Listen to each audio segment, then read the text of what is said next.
राधे राधे भक्तों, क्या आपके पूजा घर में भी एक लोटा जल रखा रहता है? अगर हाँ तो सावधान हो जाइए, क्योंकि शास्त्रों के अनुसार पूजा घर में रखा यही एक लोटा जल अगर गलत तरीके से रखा जाए तो धीरे धीरे घर की बरकत खत्म होने लगती है। धन आने के रास्ते बंद होने लगते हैं, खर्चे बढ़ने लगते हैं और परिवार में अशांति का माहौल बनने लगता है।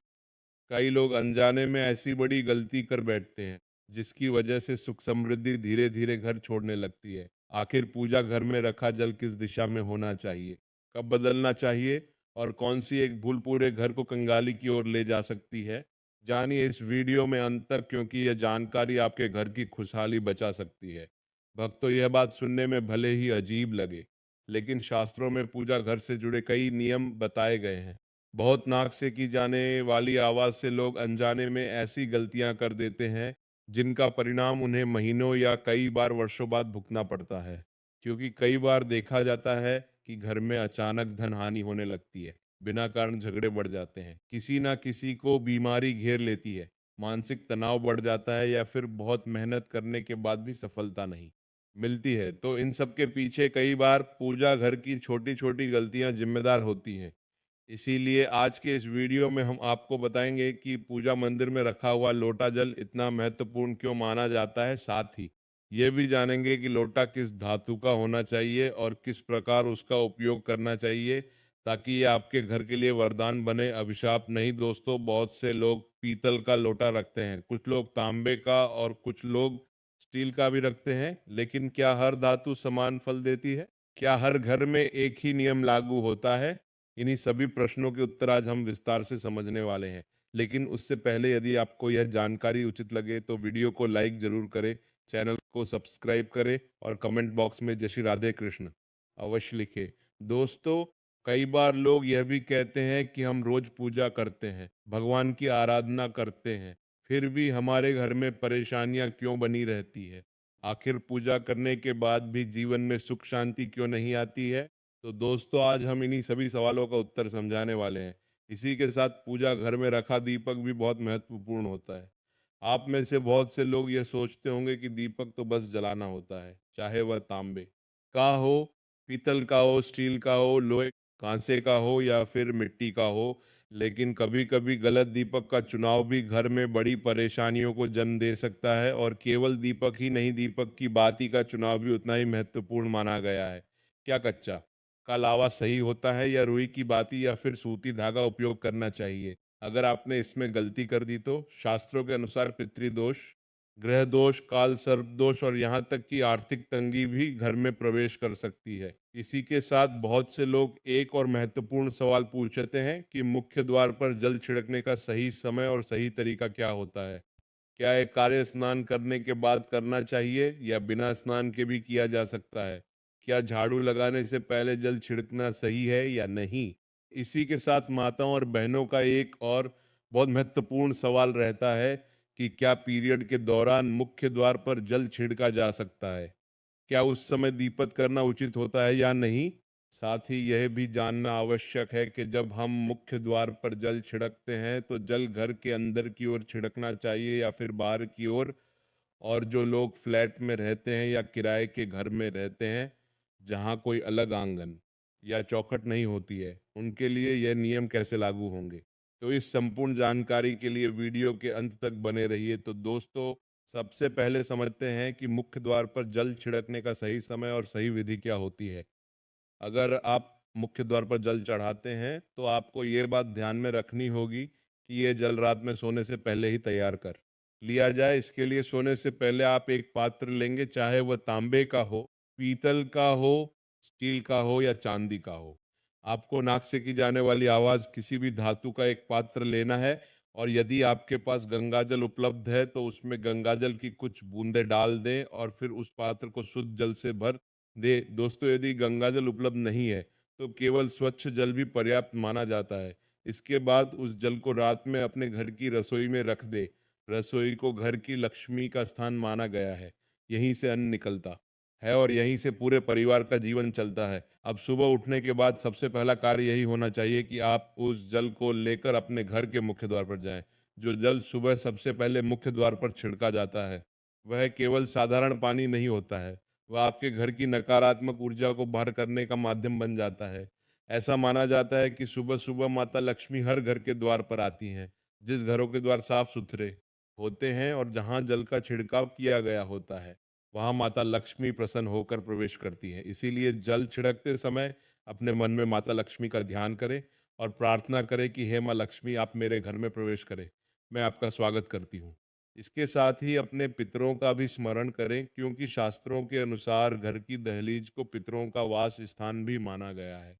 जब आप दहलीज पर जल छिड़कते हैं तो पितृ प्रसन्न होते हैं और अपना आशीर्वाद देते हैं। दोस्तों, अब यहाँ एक बहुत ज़रूरी बात समझ लीजिए, इसके लिए स्नान करना अनिवार्य नहीं है। आप सुबह उठते ही बिना स्नान किए भी यह उपाय कर सकते हैं।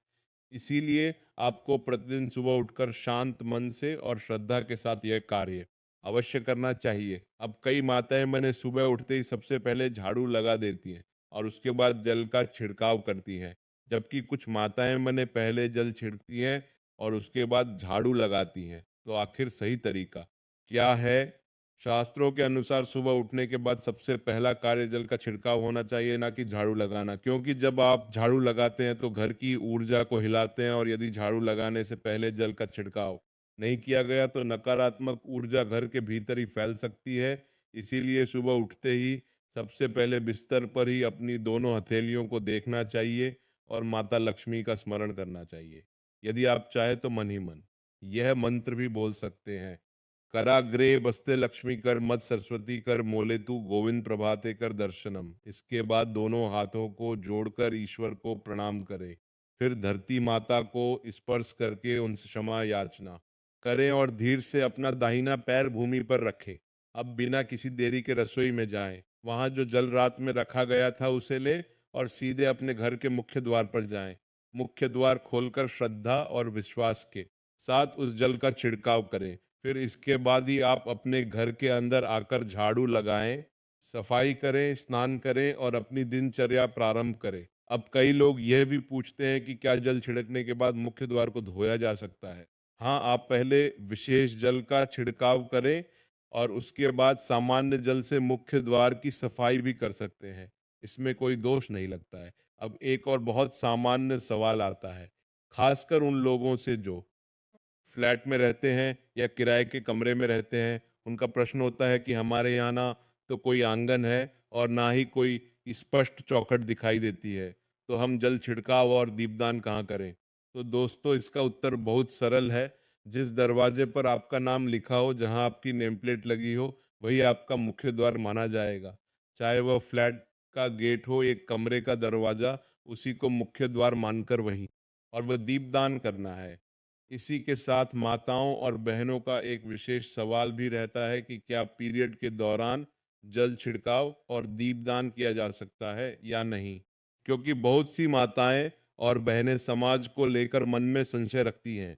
कुछ लोग डर के कारण सब कुछ बंद कर देते हैं और कुछ लोग बिना जाने सब कुछ करते रहते हैं। लेकिन दोस्तों, शास्त्रों के अनुसार मुख्य द्वार पर जल छिड़कने में कोई अशुद्धि नहीं मानी गई है। इसीलिए पीरियड के दौरान भी मुख्य द्वार पर जल छिड़काव किया जा सकता है, इसमें कोई दोष नहीं लगता है। लेकिन दीपदान और पूजा कर्मकांड की श्रेणी में आता है और कर्मकांड के लिए शारीरिक शुद्धता आवश्यक मानी गई है। इसलिए पीरियड के दौरान दीपदान नहीं करना चाहिए और पूजा की सामग्री को भी नहीं छूना चाहिए। आप चाहे तो पीरियड समाप्त होने के बाद स्नान करके फिर से दीपद और पूजा प्रारंभ कर सकते हैं। अब हम बात करते हैं पूजा घर के मंदिर में रखे जाने वाले लोटे के जल की, क्योंकि कई लोग कहते हैं कि लोटा रखने से क्या होता है, या फिर हम तो भगवान को केवल फूल और अगरबत्ती ही चढ़ाते हैं, इतना ही काफी। लेकिन शास्त्रों के अनुसार मंदिर में रखा हुआ जल केवल पानी नहीं होता है, वो एक ऊर्जा का पात्र बन जाता है। जब आप पूजा करते हैं, मंत्र जपते हैं और भगवान से प्रार्थना करते हैं तो उन सभी की सकारात्मक ऊर्जा उस जल में समाहित हो जाती है। इसीलिए कहा गया है कि सुबह पूजा करते समय मंदिर में एक लोटा जल अवश्य रखना चाहिए और साथ में दीपक भी जलाना चाहिए। जल और अग्नि का संतुलन होता है। जल शांति का प्रतीक है और अग्नि शक्ति का। साथ ही पूजा समाप्त होने के बाद उस जल को फेंकना नहीं चाहिए। अगली सुबह जब आप फिर से पूजा करने जाएं तो सबसे पहले उसी जल का उपयोग करना चाहिए। आप उस जल का पूरे घर में छिड़काव कर सकते हैं।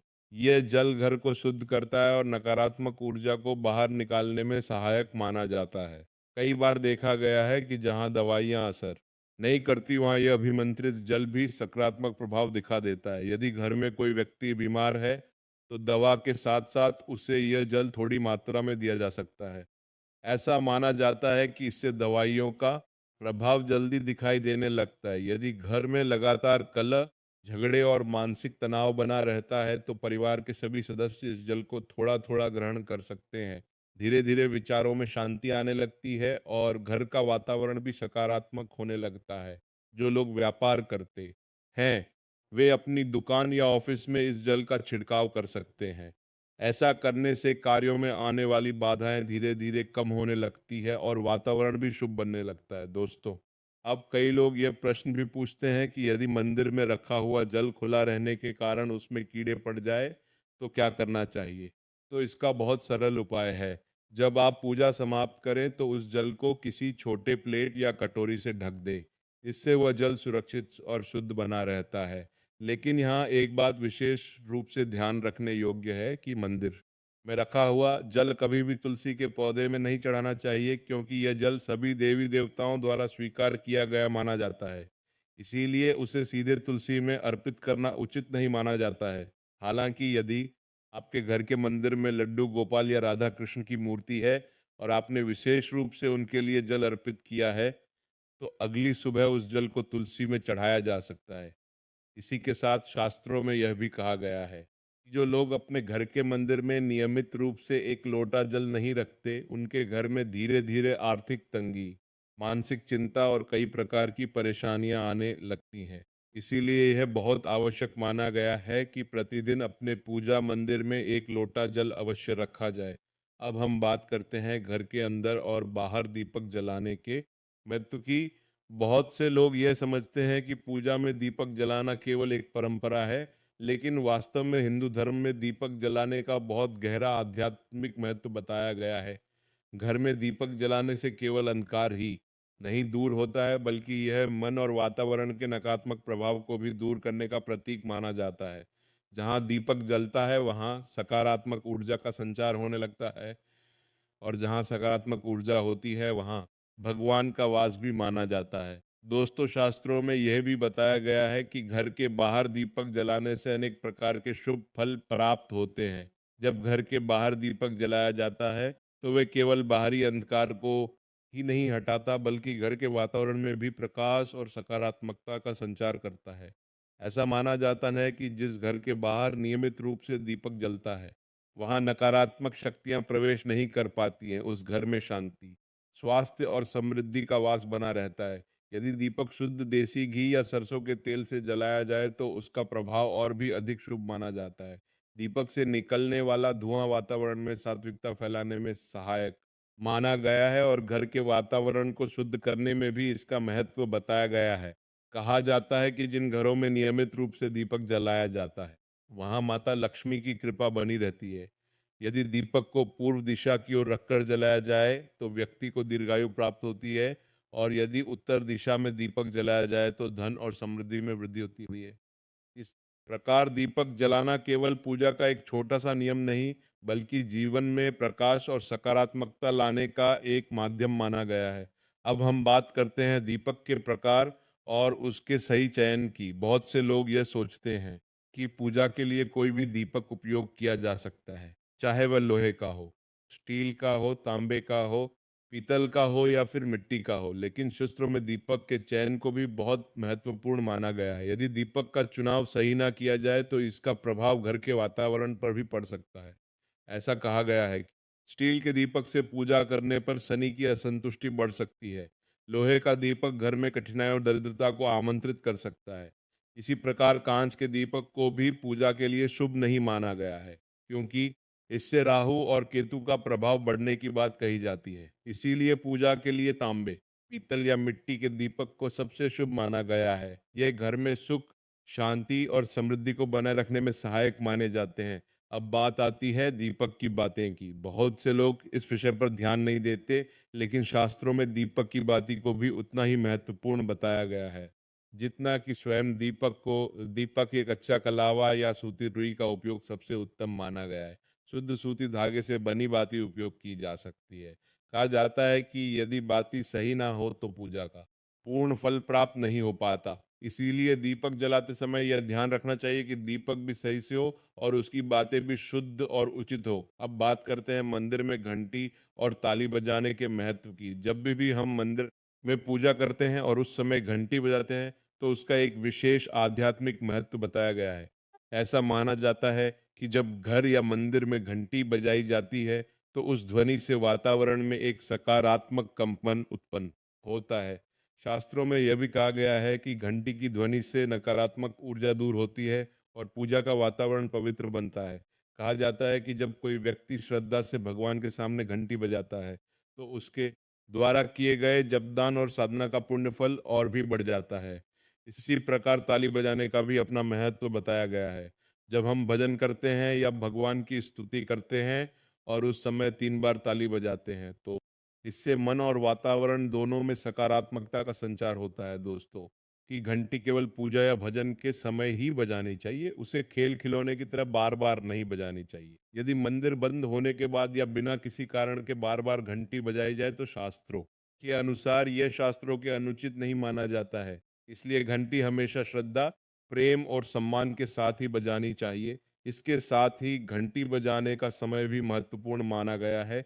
सामान्य रूप से सुबह 4 बजे से लेकर अलास बजे तक और शाम को 6 बजे से लेकर रात के अलास बजे तक घंटी बजाना शुभ माना जाता है। कहा जाता है कि रात के 10 बजे के बाद देवता विश्राम में होते हैं, इसीलिए उस समय घंटी बजाना उचित नहीं माना जाता है। तो भक्तों, भूलकर भी पूजा घर में वरना घर की सुख समृद्धि पर बुरा असर पड़ सकता है। वीडियो अच्छी लगी हो तो आज राधे राधे कमेंट जरूर करें, लाइक शेयर और चैनल को सब्सक्राइब करना न भूलें।